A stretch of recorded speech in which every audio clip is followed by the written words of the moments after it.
Hey, happy Monday, and I'm back with another founder moments, coffee with founders, whatever the situation is. Um, I'm carrying to you with a whisper in a very close frame because the goal for the year is to show up and be consistent, but the girly has not had a moment to record. Um, so I wanted to touch base on critical is, yes, as a founder, like, you're strapped and bootstrapping and all of those things. But I really want you to think about how I really want you to think about how you are creating opportunities for others in your business and how you are using having a business as a stepping stone for creating generational wealth, right? And what do I mean by that is that a lot of people don't have the opportunities to get work experience, right? And we had our Um, yo, this framing is so messy, but we're here now. We had our vision board party, and my niece and nephew came to work for the day. So my niece was front desk, and she did the welcome, and just like seeing if people needed anything. And my nephew was behind the camera, taking videos, recording, taking pictures.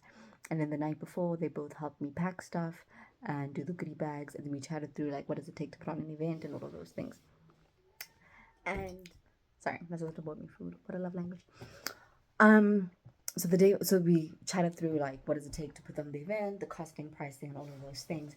And just to say that, like, just because you're doing something doesn't mean the people around you, particularly your children, your nieces, your nephews, the next generation, doesn't mean they know what you're doing, right? So taking that step to think about how do you empower others, whether it's your family, whether it's your community, in the process of building.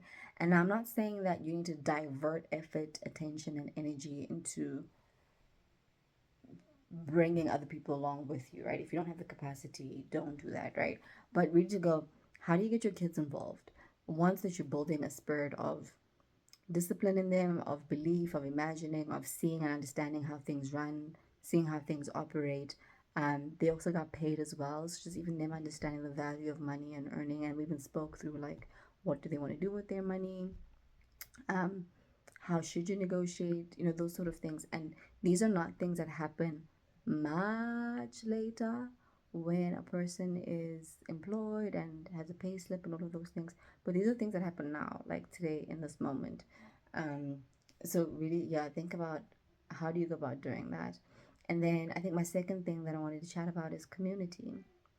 That community really does go a long way. So finding people to be in community with, one that you can share with, two that you can share failures and stresses with, but also share successes and wins with, right? And those are not necessarily monetary wins, but sometimes it's just good to call someone and say, hey, like, I made 10 calls today and nobody said yes, but I didn't die. And I feel so much better that I was able to make those 10 phone calls. There goes my light. I had to be relocated. And then finally is to think about where you go to learn.